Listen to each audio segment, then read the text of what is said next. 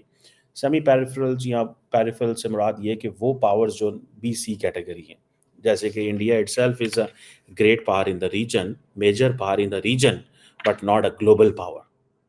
So India is a regional power کے طور پہ تو انفلوئنس کر سکتا ہے چھوٹے موٹے جو ان چیزوں کے اندر، لیکن as a global player India does not have that level and India doesn't want to show its potential and it doesn't have a potential because it takes time. Otherwise جیسے چائنا نے سعودی عرب اور ایران کے درمیان ایک رپروشمہ کرایا، مے بی انڈینز نے کہا تو ہے کہ ہم یوکرین اور رشیا کے درمیان کچھ کرانا چاہتے ہیں لیکن دے ہیو فیلڈ، وہ نہیں کرا سکے.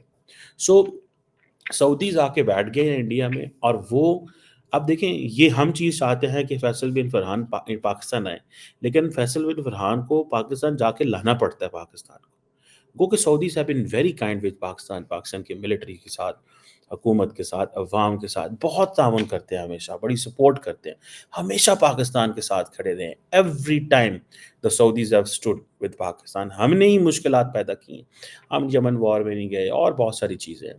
اب خیر اینی ہو، صرف اتنا ویسٹرن ممالک ضرور ڈرتے ہیں کہ یہ نہ ہو کہ کل کلاں کو جو سعودیز منی ہے، جو سعودیز کو کوئی ایسے چیلنجز ہوں تو پاکستان اپنا کوئی میزائل پروگرام نہ دے دے. ایسی کچھ بات نہیں ہے، ایسی کوئی سچویشن نہیں ہے، لیکن یہ تصور کیا جاتا ہے. یہی وجہ کہ پاکستان کی جو لانگ رینج میزائل کی جو اپروچ ہے، کیپیبلٹی ہے، اس کو روکنے کی کوشش امریکنز ہمیشہ کرتے ہیں. وہ کہتے ہیں this is not in the interest of the United States that Pakistan should have long range missile. کیوں بھائی؟ ایک سوال ہوتا ہے نا، کیوں؟ آبویسلی ان کو کنسرنز ہیں تو وہ کر رہے ہیں نا. اینڈ وہ کہتے ہیں یہ ہمارے نیشنل انٹرسٹ کے خلاف. سو اس کے نیشنل انٹرسٹ کے خلاف کیوں ہوں گے؟ میزائل رینج تو میرے ملک کی بڑھے گی، لیکن انڈیا امریکنز کہتے ہیں کہ وہ ہمارے نیشنل انٹرسٹ کے خلاف ہے. وہ ڈیفینیٹلی اسی لیے ہوتا ہے، اس کی وجہ یہ ہوتی ہے کہ بھائی یہ جو ممالک ہیں یہ سمجھتے ہیں عرب کنٹریز کہ ان کو کسی نہ کسی طریقے سے انگیج پاکستان کر سکتا ہے، یا وہ پاکستان کو انگیج کر سکتے ہیں. بہرحال اب سعودی عرب جو ہے اس نے انڈیا کو پیورلی ایک ڈفرنٹ لینس سے دیکھنا شروع کر دیا. Economy, political, diplomatic, military, research and development, technological transfer, then India کا ڈیاسپورا، انڈیا کی جو مین پاور ہے، ہیومن ریسورس بڑی تگڑی ہے. یہ چیزیں جو ہیں یہ سعودیز کو بڑی اٹریکٹ کرتی ہیں. اینڈ دین دیکھیں the whole of the world is moving towards India. India تقریباً چوتھا بڑا آئل امپورٹر ہے دنیا کا. تو سعودیز کو تو اچھا لگیں گے، ڈالر بیچتے ہیں سعودی عرب میں، تو انڈیا کانفیڈنس سے بات کر سکتا ہے. آن دا کانٹریری وہی انڈینز جو سعودی عرب میں بیٹھے ہوئے ہیں، they are sending billions of dollars to India back. ٹھیک ہے، اور یہی وجہ کہ ڈاکٹر جے شنکر نے کہا ہے کہ شکریہ ادا کیا کہ آپ انڈین کمیونٹی کے ویلفیئر کا بڑا خیال رکھتے ہیں. ٹھیک ہے، سو وہ ساری کی ساری جو انڈین کمیونٹی وہاں پہ بیٹھی ہوئی ہے، دے آر گوئنگ ورکنگ. وہ اپنے لیے کام کر رہے ہیں، ریونیو بھیج رہے ہیں. ٹھیک ہے، اب انڈیا اور سعودی عرب کے لیے یہ ہے کہ یہ بہت ساری جگہوں پہ ملتے ہیں. G20 میں بھی ملتے ہیں، برکس میں بھی ملتے ہیں. India Middle East economic corridor جو انڈیا نے انٹروڈیوس کرایا تھا at the G20 last year. So Indians جو ہیں وہ برکس ہو گیا، G20 ہو گیا، IMEE پہ ہو، جب وہ زیادہ ملتے ہیں تو وہ کوئی نہ کوئی انٹرسٹنگ ڈائلاگ ڈسکشن چلتا رہتا ہے. جیسے کہ ابھی حال ہی میں ان کی رشا کے اندر جو ہے وہ ملاقات، اور پھر مہینے بعد یہاں پہ ہوگی. ایک ہی مہینے میں شاید 2 دفعہ ملاقات ہوگی.